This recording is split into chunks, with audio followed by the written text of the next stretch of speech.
আমরা সকলেই জানি প্রায় 26,000 শিক্ষক মহাশয়ের চাকরি কিন্তু ইতিমধ্যেই বাতিল হয়েছে, যার ফলে আমাদের মনে একটি সংশয় জেগেছিল 2025 সালের মাধ্যমিক এবং উচ্চ মাধ্যমিক পরীক্ষার্থীদের রেজাল্ট হয়তো কিছুটা দেরিতে প্রকাশিত হবে।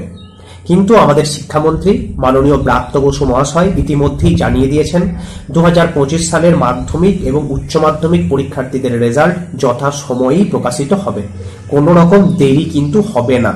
সেটি কিভাবে সম্ভব তিনি সেটিও কিন্তু জানিয়েছেন। আজকে থাকছে তোমাদের সামনে রেজাল্ট সম্পর্কিত সবিস্তারে আলোচনা। রেজাল্ট তোমাদের কবে নাগাদ বের হতে চলেছে, কি জানালেন শিক্ষামন্ত্রী, সবিস্তারে বিষয়টি আজকে উপস্থাপন করছি। তাই বিষয়টি যদি তোমাদের কাছে গ্রহণযোগ্য বলে মনে হয় অবশ্যই শেষ পর্যন্ত ভিডিওটি দেখো এবং তোমার বন্ধু বান্ধবীদের মাঝে ভিডিওটি শেয়ার করে তাদেরও দেখার সুযোগ করে দিও। দেখো, প্রথমেই বলে দিই, তোমাদের মাধ্যমিক এবং উচ্চ মাধ্যমিক 2025 সালের পরীক্ষার্থীদের রেজাল্ট 1 মাসের মধ্যেই কিন্তু প্রকাশিত হয়ে যাবে। আমরা যেটা অনুমান করেছিলাম, যেহেতু প্রায় 26,000 শিক্ষক মহাশয়ের চাকরি চলে গেছে, তাই তোমাদের রেজাল্ট বেরোতে একটু দেরি হবে। কিন্তু শিক্ষামন্ত্রী সেটি জানালেন না, তিনি স্পষ্টতই বললেন রেজাল্ট যথাসময় প্রকাশিত হবে। তার মানে 2025 সালের মাধ্যমিক পরীক্ষার্থীরা রেজাল্ট কিন্তু মে মাসের প্রথম দিকেই পেয়ে যাবে। ধরে নিতে পারো তোমরা মে মাসের 8 থেকে 15 তারিখের মধ্যে মাধ্যমিক পরীক্ষার্থীরা রেজাল্ট পেয়ে যাবে, আপাতত যেটুকু জানা যাচ্ছে। এবং উচ্চ মাধ্যমিক পরীক্ষার্থী যারা আছো 2025 সালে তোমরা যারা উচ্চ মাধ্যমিক পরীক্ষা দিয়েছিলে, তোমাদের রেজাল্ট কিন্তু মে মাসের শেষের দিকে প্রকাশিত হওয়ার প্রবল সম্ভাবনা রয়েছে। মানে আগে আমরা যেটা জেনেছিলাম যে মে মাসের মধ্যেই মাধ্যমিক এবং উচ্চ মাধ্যমিকের রেজাল্ট প্রকাশিত হবে, এমনটি কিন্তু জানা যাচ্ছে। শিক্ষামন্ত্রী এমনটি জানিয়েছেন। এই ক্ষেত্রে শিক্ষামন্ত্রীকে প্রশ্ন করা হয়েছিল 26,000 শিক্ষক মহাশয়ের চাকরি যেহেতু বাতিল হয়ে গেছে, তাহলে সেই ক্ষেত্রে কিভাবে খাতা এত দ্রুততার সঙ্গে দেখে রেজাল্ট প্রকাশ করা সম্ভব হবে। তিনি স্পষ্টতই জানিয়েছেন যে 26,000 শিক্ষক মহাশয়ের চাকরি বাতিল হয়েছে ঠিকই, কিন্তু সকলেই খাতা দেখার কাজে নিযুক্ত ছিলেন না। বেশিরভাগ শিক্ষক মহাশয় খাতা দেখার কাজে নিযুক্ত ছিলেন।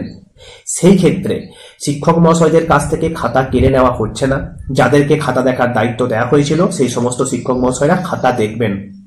যদি কোনো শিক্ষক মহাশয় খাতা দেখতে না চান, সেই ক্ষেত্রে তিনি পর্ষদকে জানাবেন, পর্ষদ সেই খাতা অন্যান্য শিক্ষক মহাশয়দের মধ্যে কিন্তু ভাগ করে দেবেন। ক্লিয়ার হয়েছে?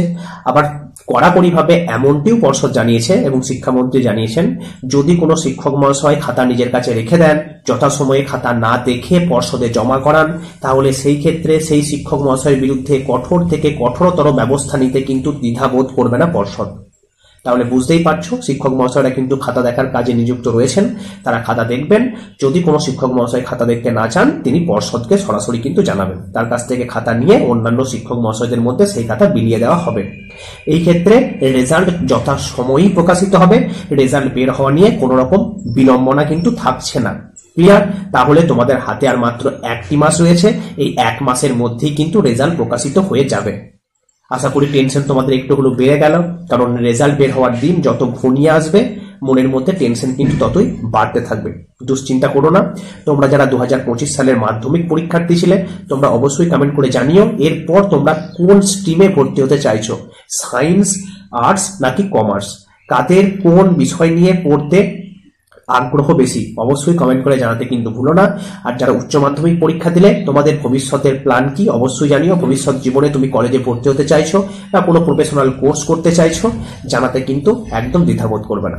তো চলো, ধন্যবাদ। এটাই ছিল তোমাদের জন্য মূল্যবান তথ্য বা আপডেট। রেজাল্ট কিন্তু আর 1 মাসের মধ্যেই প্রকাশিত হয়ে যাচ্ছে। আশা করি তোমাদের সকলের পরীক্ষা ভালো হয়েছে, সকলে ভালো নাম্বার পাও, ভবিষ্যৎ জীবনে তোমরা আরো এগিয়ে যাও, এই শুভকামনা করে আজকের এই ছোট্ট ভিডিওটি এখানেই শেষ করছি।